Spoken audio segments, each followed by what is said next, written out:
These gas prices are horrible, but is it as bad as the 1970s when the infamous oil crisis hit the United States? Gas was much cheaper before the crisis, and when prices rapidly rose in 1973, the people and government had to adapt their energy use and how much gas they needed. We can learn from that how to be wiser with the energy we have. Looking back at the 1973 oil crisis can help us predict how the economy will change according to the price of gas and how to be responsible with energy. I am fully committed to understanding this event and how it affected people. In my journey to learn more about the oil crisis, I have read books and articles about the event.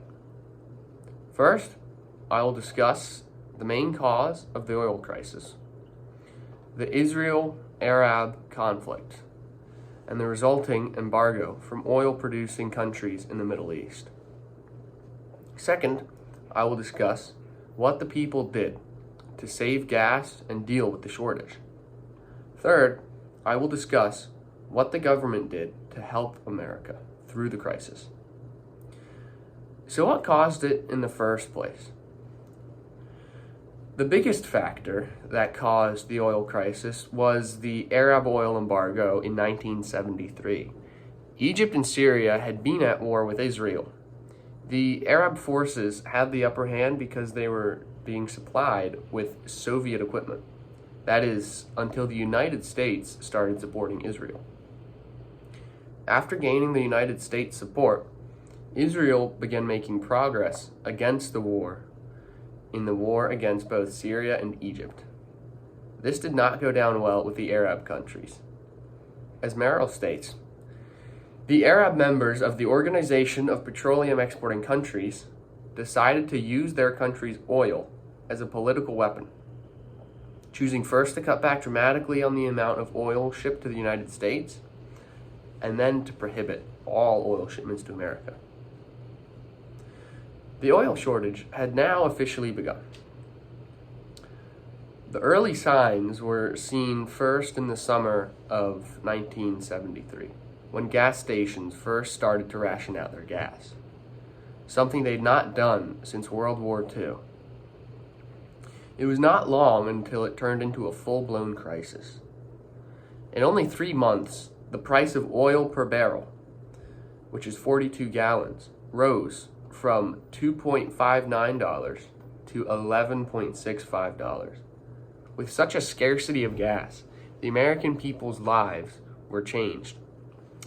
They could not use up energy nearly as fast as they could before, and they were limited in how often they drove their cars, something that the economy increasingly relied on.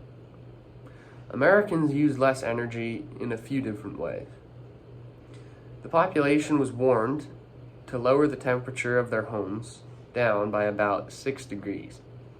This would bring the average temperature down to around 68 degrees Fahrenheit. This meant that oil-heated homes were using much less energy to heat the houses, and as a result, much oil was saved during the cold months of the year.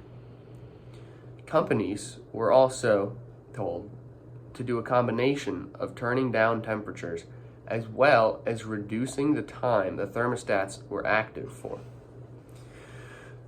By reducing the amount of time the companies had the thermostats on, they could only have it on during working hours to save extra energy and not sacrificing too much comfort during the workday.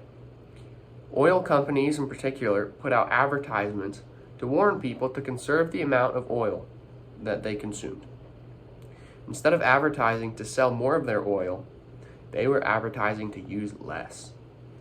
Many people started driving smaller cars. These cars used less gas than the normally big cars from the 60s and saved oil. The American people were trying to limit their energy use, but so was the government. Each citizen just has to do their part to be wiser with the gas and energy they use. But the government is the only thing that can legally change how the country runs. Here are some ways the president and the government helped America through the gas crisis. President Nixon was committed to stopping the energy crisis himself. He created the Energy Policy Office and chose John Love, Colorado's governor, to be the energy chief. Nixon was also advocating for the creation of a new department of the government called the Department of Energy and Natural Resources. In August 1973, the government froze prices to try and help the economy, but did not freeze oil prices, because that would have completely stopped the flow of oil in America after not long, due to how quickly the oil prices were already rising without stopping. On the 7th of November, 1973, Nixon gave a speech regarding current circumstances and what to do. He stated first, clearly, the United States was low on oil, but if people all used a calculated less amount of oil, there would be enough. Nixon announced that any coal-powered plants or businesses would not be allowed to convert to oil. He also said an effort would be made to convert oil-powered plants into coal plants.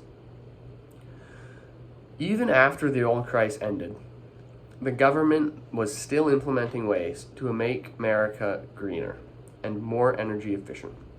In 1975, the government implemented the Corporate Average Fuel Economy Standards, the CAFE standards. These were meant to regulate the emissions cars made. What started as a way to get less emissions from cars quickly backfired on itself. These regulations allowed for worse emissions for bigger cars and were stricter on smaller cars. This pushed manufacturers to make bigger vehicles that fit regulations instead of small cars that were actually more efficient. To this day, the American car market is mainly dominated with crossovers and SUVs. First, I talked to you about what led to the oil crisis and why it started.